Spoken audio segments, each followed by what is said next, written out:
Magandang araw po muli mga boss, mga sir, mga master, mga ka-freon, mga kabaklas. May inobserba lang kung makina mga sir at mga boss. Ito medyo wagaan lang ako dito sa ating makina. At okay naman yung kanyang discharge, yung kanyang suction ay medyo mababa, saka yung kanyang vibration ay mababa din, saka yung kanyang oil medyo mababa din konti.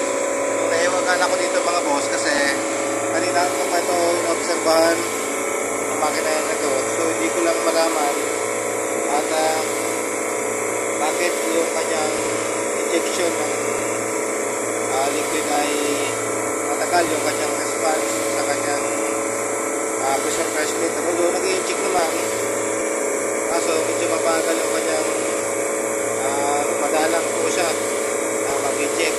So nung chinik ko naman yung kanyang pressure transmitter ay okay naman yung kanyang pressure transmitter po naman. At dito sa kanyang second stage na linya, ito nakikita nyo nag-i-yellow mga boss.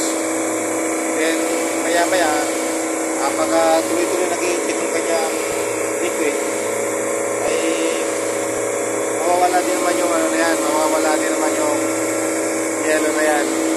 Ang isa pang problema nito, pag masyado lang mababa masyado ang kanyang pressure sa suction at mamamatay yung makina. So unti-unti siyang mamamatay. So nahiwagala kasi usual itong ganitong senaryo at medyo hindi ko pa masyado ganitong trouble. So ayun pala muli ako nakaka-encounter ng ganito. So ayan, makikita nyo nalulusaw yung kanyang yellow pag kanyang tuloy-tuloy yung injection ng kanyang liquid. Ayan, so makikita nyo nag-inject. Then maya pag tumigil ulit yan, so mag-inject ulit yung kanyang second stage na linya. Hindi ko lang alam kung alin ang may problema, kung may problema yung ating solenoid sa liquid line. Although kanina chinik ko naman yung solenoid, buo naman siya, so nagpapangsyon naman. Maliban doon sa kanyang mechanical part, yung baklas sa loob, hindi natin alam kung marado. Pero okay naman kasi nag-inject yung ating so yung lang ng ating pressure transmitter minsan mag-i-stop siya, minsan tuloy-tuloy naman yung injection, tuloy niya, tuloy-tuloy. So pag ganyan tuloy-tuloy yung injection ng ating liquid, so nawawala naman yung yellow. Ang kinakadoubt lang natin, baka pag gano'n ang senaryo, so bababa yung ating suction pressure at abutin yung setting ng ating pressure switch. So ang tendency yan is mamatay yung ating compressor. So hindi naman sa pwedeng ibaba masyado yung setting natin kasi parang vacuum na rin ang mangyayari doon. So may tendency rin na masira yung ating compressor. Although yung ating langis ay medyo mataas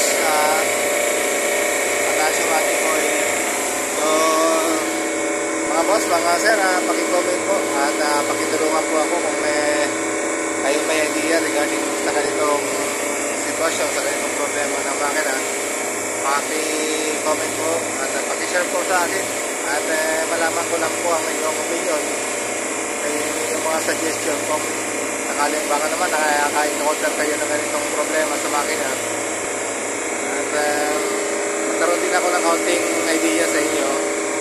At pagka halimbawa na kuha ko naman ito ng maayos na troubleshoot natin, ay i-update ko rin naman kayo kung ano yung mga ginawa natin regarding dito sa makina na to. So ito pa lang yung ganitong klase ng makina na na-encounter ko at nahiwagaan lang ako ng kanyang, although yung iba namang mga makina nag-adjust lang tayo doon sa kanyang second stage ng take speed, pero ito in-adjust na natin, so ganun pa rin.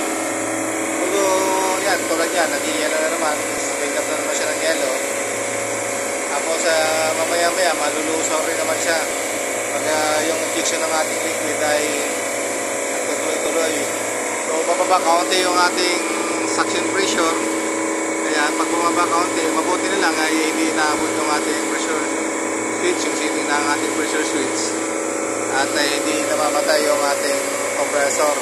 So yun lang pinaka natin mga boss at mga sir, dahil nga pag inabot, pag sobrang baba yung ating suction pressure, may tendency na mamatay yung ating compressor, at siyempre yung temperature ng ating room ay affected. So gusto ko rin din paalala sa inyo mga boss, ito po ay sa cold storage po ito, yung makina nito.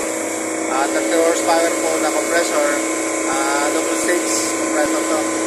So meron siyang second stage na linya para sa temperature, at then sa kanyang liquid line.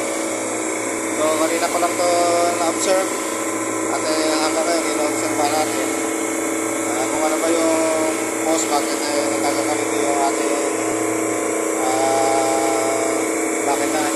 Although yung kanyang evaporator ay hindi ko pa naakyat, so dahil nga may naman yung ating room at puno yung stocks, so hindi na yung mga pasok na schedule natin para doon sa makagamit tayo ng forklift para may left tayo doon sa evaporator para ma-check natin kung ano yung status ng evaporator. Baka naman build up na ng ice yung ating ating evaporator, baka puno na ng yelo yung loob. Although yung labas nakikita naman natin sa appearance, anong singilip natin ay okay naman, baka yung gitnang bahagi ng ating evaporator ay may build up ng yelo. So pwede rin ganito rin ang mangyari mga boss, mga sir.